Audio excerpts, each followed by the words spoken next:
What is up, ladies and gentlemen of YouTube? JP from Kayfabe Chronicles coming to you with a little something different this time. Now, in the world of wrestling, there's so many different versions in the talent pool. You got men, women, cruiserweights, heavyweights, lucha, all this crazy stuff. Now more than ever, it's just the time for wrestlers to be wrestlers.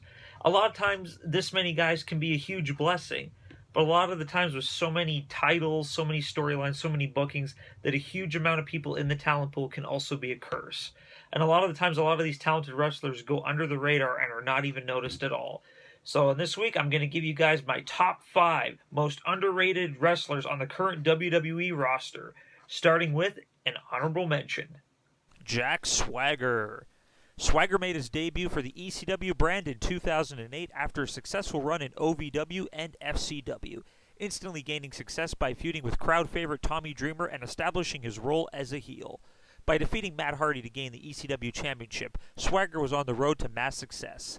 Unfortunately for Swagger, a little minor trouble with the law doesn't bode well with Vince, and he dropped the title to Christian. Swagger was able to win the Money in the Bank contract in 2010. With him cashing in, he won his first WWE title against Chris Jericho. Over the next little while, after dropping the belt, Swagger hung around the mid-card, forming numerous alliances and competing for the U.S. title, which he finally won in 2012. Swagger has been part of a few weird storylines and feuds over the years, including feuding with Alberto Del Rio, being managed by Zeb Coulter, but he has never been able to regain any major titles since his world title. By floating around the mid-card and not really achieving anything after being drafted to Raw this year, Swagger recently switched to SmackDown, where he's currently feuding with Baron Corbin, and hopefully something can come up with this soon. So Swagger has the tools to be in a useful storyline, but it all comes down to one thing, ladies and gentlemen. Don't do drugs. Number 5. Neville. After an amazing independent circuit run, Neville, under the name of Pac, would finally make it to WWE's developmental brand NXT, where he would eventually win the NXT inaugural Tag Team Championships before winning the NXT Championship. Neville's been part of many high-caliber matches, and he's always been noted for his high-flying style and amazing persona. Neville would make his debut on the main roster in March of 2015, where he was placed in high-end matches against the likes of Luke Harper, Bad News Barrett, and highly ranked Seth Rollins. Neville would make it to the finals of the 2015 King of the Ring, but would ultimately lose to Wade Barrett and would continue his success with a great U.S. title open match against John Cena. One of his most notable feuds would be teaming with Aerostar Stephen Amell to take on Stardust and Bad News Barrett in a comic book style storyline. He would remain to have matches in the mid-card and would be filled in whenever seemed fit to get the crowd going, but hasn't won any major titles since joining the main roster. During the brand split, he was drafted to Raw. Many fans assumed that he would definitely be part of, or at least the Cruiserweight Champion, but at the time of this recording, he has yet to do so. So with everything that Neville has been able to produce in the past, it's completely weird that he's sitting nowhere near the title picture at the moment of this recording. I only pray soon that WWE finds a spot for him and at least puts him in the Cruiserweight division where he can once again regain the championship gold. But since there's nothing going right now, it's a sad reason why Neville is on this list. Look at this face. I know the years are showing. Number 4. Cesaro. Cesaro's been wrestling since 2000, starting off in his native continent of Europe. Eventually he would make his way overseas and battle in North America, where he would sign on to WWE's developmental territory known as FCW, which was later branded onto the NXT brand. It was here where he would start a feud with the son of legendary WWE superstar Ricky the Dragon Steamboat, Richie. Cesaro would make his main roster debut in 2012 by having a love story angle with Oksana. During the pre-show of SummerSlam, Cesaro beat Santino Marella to gain his first U.S. title. For the next 200-plus days, Cesaro would feud with many wrestlers over the title and would successfully defend it during this time.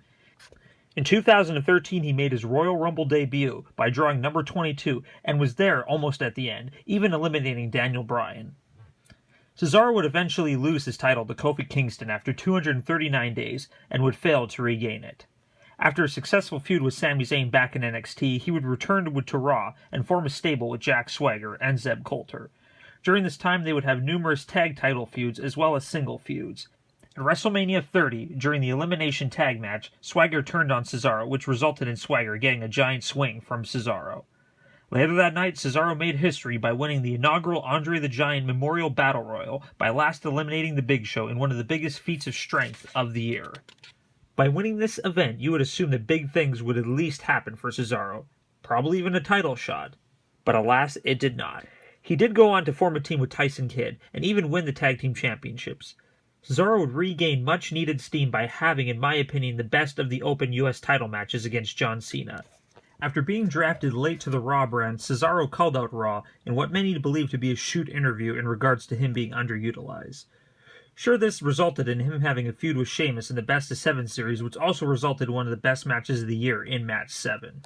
Now, the ending of Match 7 actually ended in a no contest, therefore there was no true winner of the 7-match series.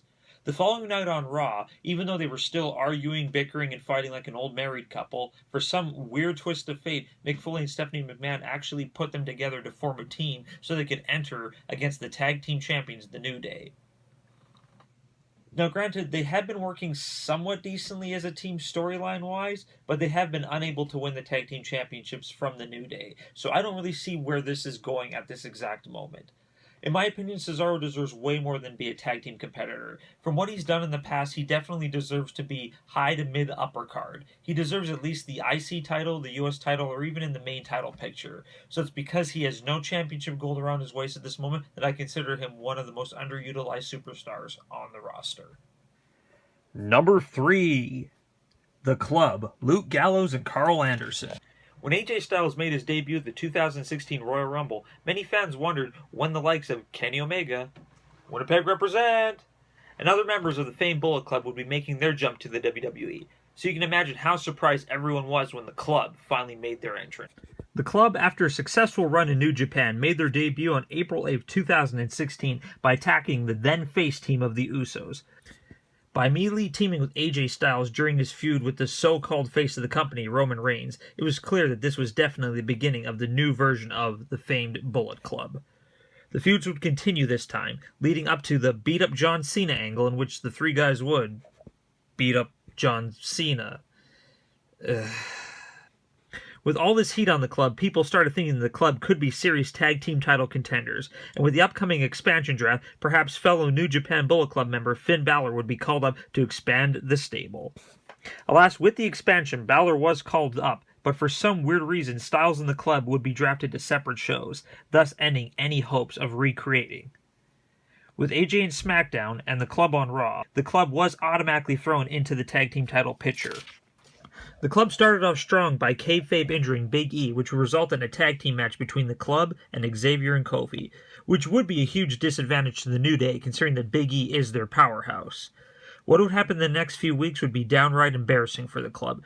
They would be written in some of the worst comedy sketches of the year, being so-called doctors and the owners of a retirement home, which of course led to the ultimate horrible skit of all time, The Old Day.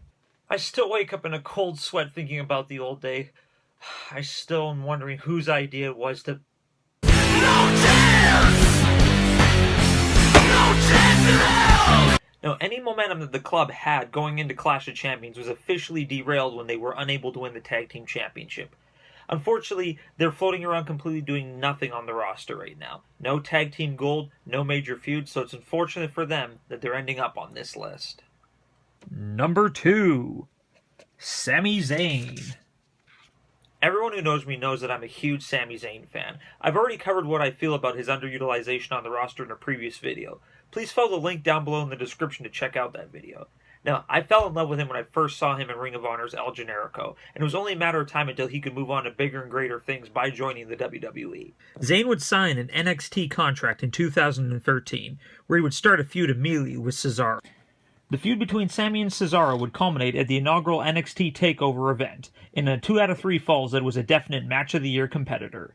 Zayn would then be placed into the main title picture by competing in numerous number 1 contenders matches against the likes of Tyler Breeze, Neville, and Tyson Kidd to name a few. A highlight match for Zayn would be at NXT Fatal 4-Way for the title, which he stole the night and by far one of the best performances of the year. To this day, I still watch this match because it was absolutely that amazing. Zayn would finally win the NXT Championship on December 11, 2014, and would instantly start a feud the same night with his longtime friend Kevin Owens, who had just made his NXT debut that very night. Zayn would lose the NXT title to Owens and would continue to push the feud until he was injured in a US Open title match against John Cena. Another must-see match. Zayn would be sidelined for the rest of the year until he would return to the 2016 Royal Rumble, where he would refuel his feud with Owens. The night before WrestleMania, Zayn would have his final NXT match against Shinsuke Nakamura in yet another must-see match. Noticing a trend here. Sami would feud with Owens throughout the first half of the year in a series of heart-stopping matches, including the ladder match at WrestleMania, an amazing fatal four-way match for the IC title at Extreme Rules, the Money in the Bank ladder match, and closing it off with a match of the night at Battleground, where he ultimately beat and ended the feud with Owens. After having an amazing group of matches, you would assume that the title picture would be next for Zayn, but that was not meant to be. The following pay-per-view, he was shut down to the pre-show in a tag team match, teaming with Neville to face the Dudley Boys. How does someone who's had numerous matches of the year go from one of the best feuds of the year to a pre-show match in one? Granted, that was 3 months ago, and since then he hasn't really had any solid direction. He had a semi-feud earlier in the year with Chris Jericho, but that ended after one match. And most recently, he's being put up against Braun Strowman, the guy who the company is trying to push as the next monster heel.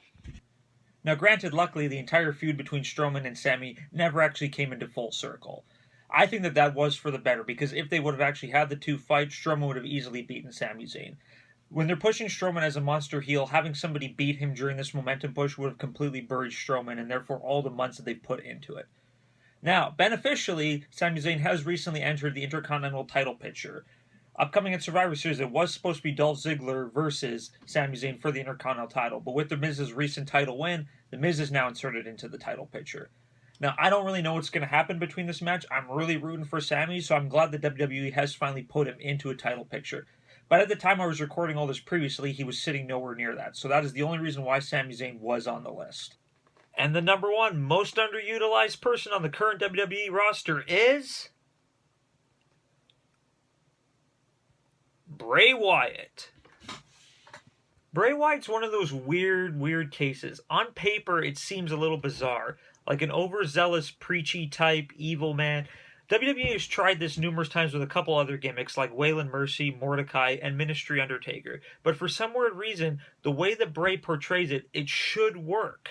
Bray is the son of legendary wrestler Mike Rotunda, or IRS to those of you who don't know his actual name. And he's also the brother of current superstar Bo Dallas. Bray's initial run with WWE was back in 2010 as a competitor on the second season of NXT under the name of Husky Harris. He was never popular in the votes for most of the competition. If you ask my opinion, it's mainly because the character was bland. It just seemed like a guy with wet hair and no charisma. He would hang around and be part of the Nexus, still using the Husky Harris persona, where he would gain some much-needed ring experience. Bray would go back to FCW, NXT, to work on some other gimmicks, and fast forward to 2012, where we were introduced to the new face of fear, Bray Wyatt. Sadly, a pectoral injury kept him out of ring action, but during this time we were introduced to the Wyatt family, Luke Harper and Eric Rowan. The stable will continue to strike fear in the NXT brand by capturing the tag team championships and having some of the best promo work of the year. The stable would make their debut on the main show July 8th by attacking Kane.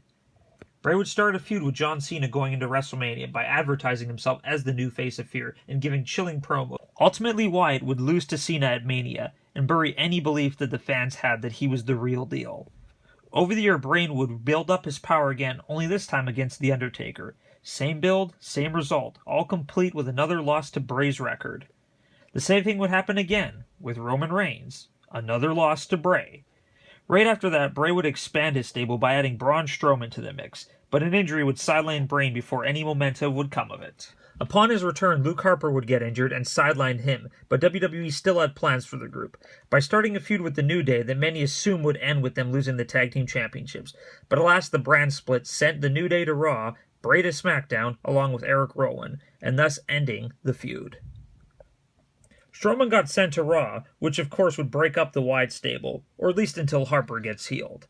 The biggest issue with Bray is that he's placed in all these feuds, but there is so much build-up that make Bray look like an unbeatable monster, mainly due to his promos and overall portrayal of the character, but for some weird reason he still finds a way to lose the match. So ultimately, how can we take Bray seriously if he's constantly losing all these matches?